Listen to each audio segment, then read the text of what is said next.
in diesem Video.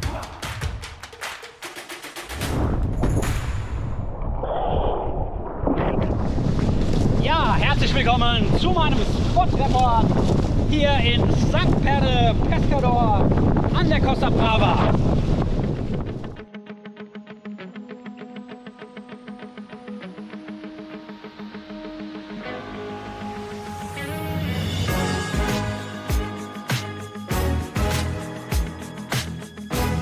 Ob ein fetter Tramontana im Frühjahr oder eine Top-Thermik im Hochsommer, wer genau das sucht, ist hier an der Costa Brava in St. Pere Pescador genau richtig.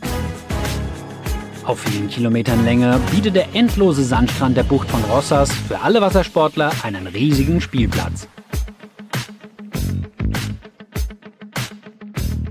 Aber schauen wir uns die Bucht erstmal in der Übersicht an.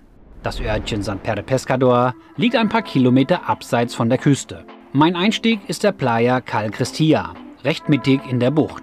Von Europa aus ist man mit dem Flieger ruckzuck in etwa 2,5 Stunden in Girona. Mit dem WOMO war ich von Köln aus die 1370 Kilometer etwa 15 Stunden unterwegs. Gehen wir mehr ins Detail. Die einzige Möglichkeit, strandnah zu wohnen, sind die vielen Campingplätze, die sich wie eine Perlenschnur an der Küste entlang ziehen. Hier ein Überblick in der Originalaufnahme. Was normale Unterkünfte angeht, würde ich über Booking, Agoda oder Airbnb schauen. Aufgeführt habe ich hier nur die großen Campingplätze. Es gibt aber noch viele kleine in der Umgebung. Fast jeder Campingplatz hat eine angegliederte Kite- und Surfschule, sodass Schulung und Material kein Problem sind. Der surfbare Bereich ist wirklich riesig und da man strandnah nur maximal 50 Meter stehtiefes Wasser hat, kann man wunderbar foilen bzw. mit Racefinne unterwegs sein. Was den Wind betrifft, kann man ihn wunderbar über 180 Grad Wasserfläche nutzen, wobei die vorherrschende Windrichtung im Frühjahr der Tramontana aus Norden ist. Der kann auch mal 3 bis 4 Tage mit 40 Knoten reinkommen und ruppig werden. Im Sommer steigt die Chance auf Thermik, die schön linear mit 12 bis 18 Knoten aus Süden ab Mittag einsetzt. Am Fuß- und Fahrradweg direkt hinter dem Strand findet ihr alle paar hundert Meter diese Tafeln, die an den Strandzugängen stehen und euch zum Thema Wassersport informieren.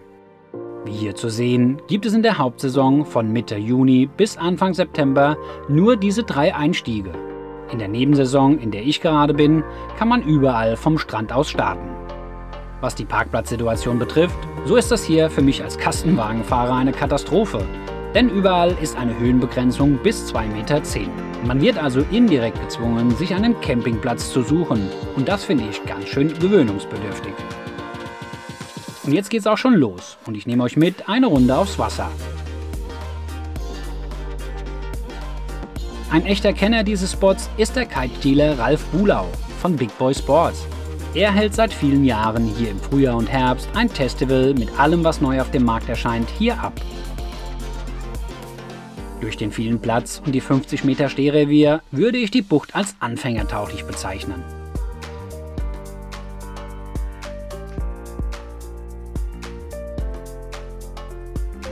Ja, die Bucht von Rosas ist einfach riesig groß und man hat hier wirklich entlang dieses locker 20 Kilometer langen Strandabschnittes unglaublich viel Platz auf dem Wasser.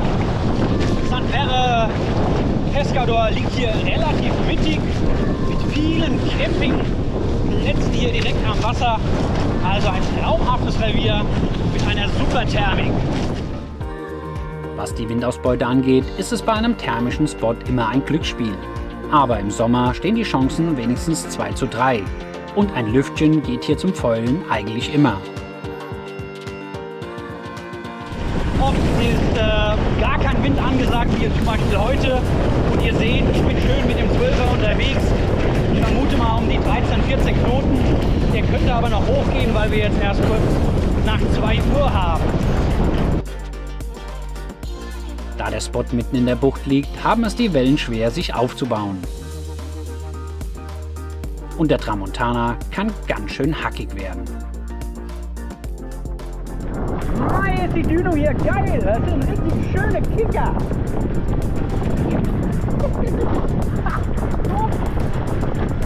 Hast die Boje umgefahren?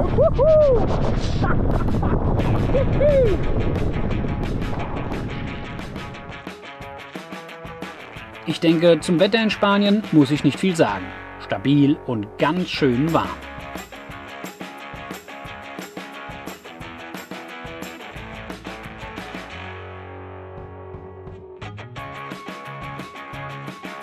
Hier noch ein paar Zusatztipps und Infos für windfreie Tage.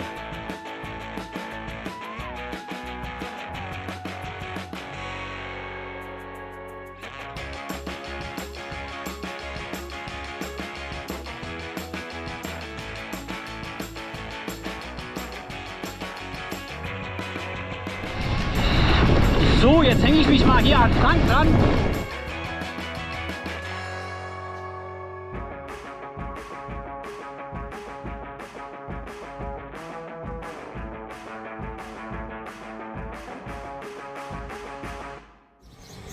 Im Anschluss noch ein paar Aufnahmen vom Camping Aquarius, wo ich für 32 € auf der kleinen Parzelle inklusive Strom gestanden habe.